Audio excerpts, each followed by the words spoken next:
छामा हाथ ला धर ले, तोर बिना मोर जिंदगी लागे अधूरा रे।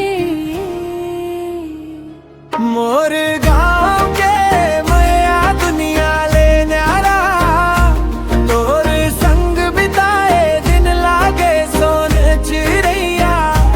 मोर गाँव के मैया दुनिया ले न्यारा, तोर नाम बस गे मोर दिल के भीतर।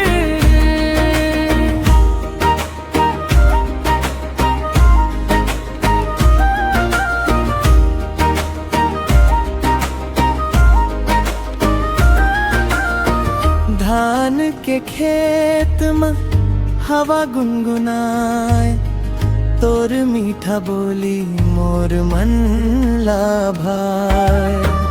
अरबा के पानी जैसन साफ है तोर दिल, तोर हंसी देख के मुस्काए मोर दिल।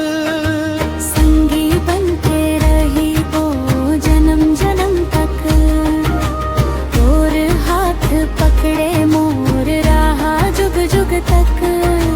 चंदा तारा गवाही देही आज, कभू नहीं छोड़ब तोर हाथ। मोर गाँव के मैया दुनिया ले न्यारा, तोर संग बिताए दिन लागे सोन चिड़ैया। मोर गाँव के मैया दुनिया ले न्यारा, तोर नाम बस गे मोर दिल के भीतर।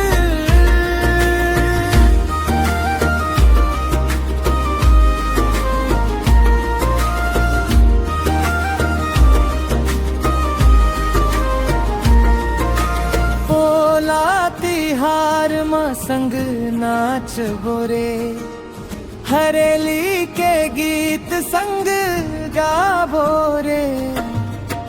मोर सपना मरोज आवसते, मोर हर खुशी के कारण ते। दूर रहबे तब घलो याद आवस, मोर दिल में हमेशा बस जावस। और बिना सुना ये मन के डगर, तोर संग मिलके सज गे मोर